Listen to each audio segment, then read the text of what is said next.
अक्सर हम अपने जीवन की गाड़ी को भगाने में इतना व्यस्त हो जाते हैं, इतने लीन हो जाते हैं कि हमें लगने लगता है कि अगर एक भी दिन हमने इस जीवन रूपी गड्ढे को लाद कर आगे नहीं खींचा तो ये रुक जाएगा।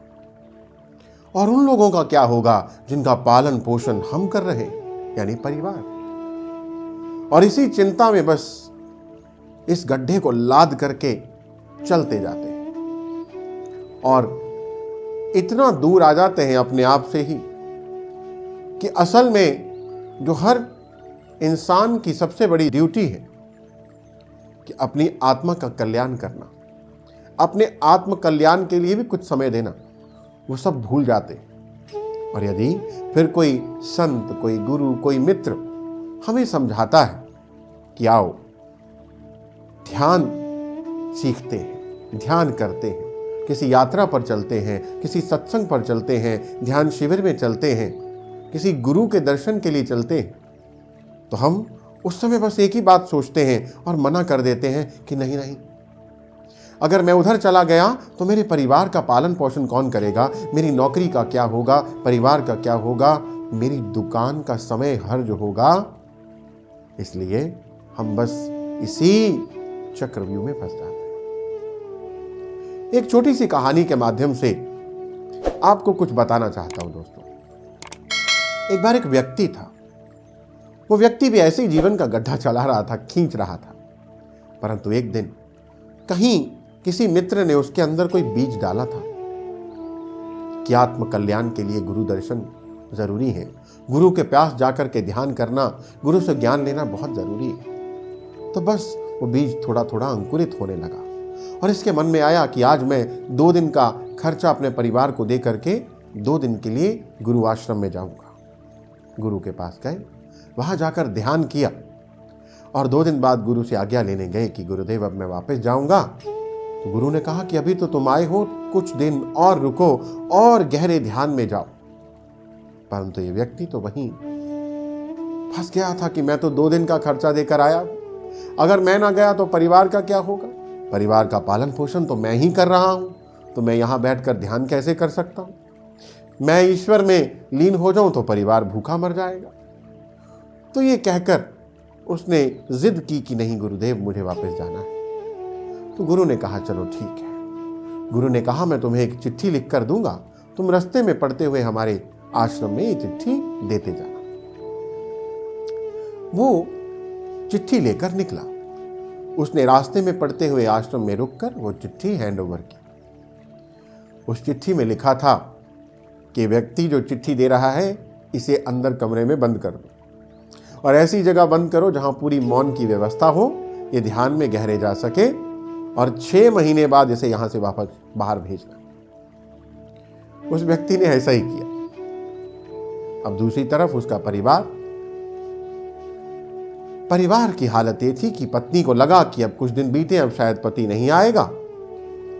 तो पत्नी ने गांव के जमींदार के पास जाकर के दिहाड़ी करने की बात की। वो दिहाड़ी करने के लिए गई। अभी पहला ही दिन था तो उसको खेत में एक बहुत बड़ा घड़ा मिला, हीरे जवाहरात से भरा हुआ। वो घड़ा लेकर के जमींदार के पास गई कि आपकी जमीन में घड़ा निकला है। जमींदार उसकी ईमानदारी से बहुत प्रसन्न हो गया और प्रसन्न होकर के उसने इनाम में उस औरत को मकान, जमीन और बहुत सा धन धान्य दिया और वो बहुत अच्छे से अपना जीवन जीने लग गए। इधर यह व्यक्ति मौन में जाता, ध्यान में गहरे उतरने लग गया। कभी कभी इसे परिवार की याद आती, चिंता होती, परंतु फिर भी ये ध्यान में गहरे गहरे उतरता गया।